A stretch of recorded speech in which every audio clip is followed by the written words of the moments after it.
Now we're going to move into the so-called noble rot, or Botrytis. And as I said before, this is a type of mold, Botrytis cinerea, which attacks the grapes.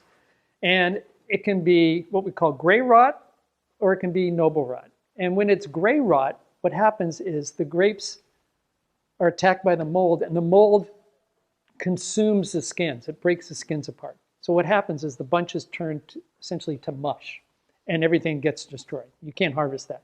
And once the grapes open up and exposed to the air, then you get acetic acid, you get the bacteria that cause vinegar, you get all sorts of other weird things going on. But in this case, as you can see, the grape is starting to shrivel up, and they shrivel up even more because the mold creates tiny little holes in the skin and consumes the water, leaving behind all the important ingredients.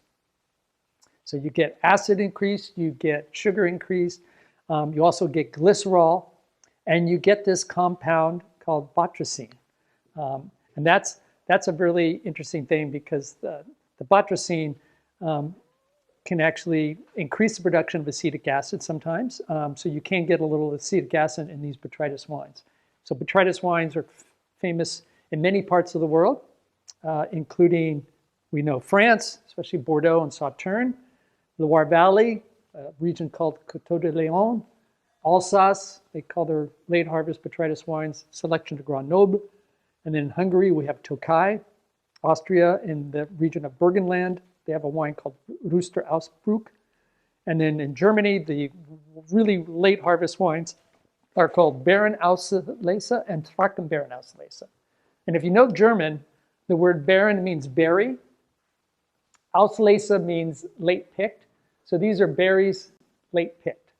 And then sweeter than that is what we call Trockenbeerenauslese. The word trocken means dry, but what it's referring to, not the wine being dry, but the look of the grapes being so dehydrated by the botrytis, they look like dried little raisins. And those are incredibly very sweet and very rare. We do find some places in the New World making these types of wines as well, too. So, in fact, here's a Sonoma Coast Botrytis Chardonnay from Mendocino County.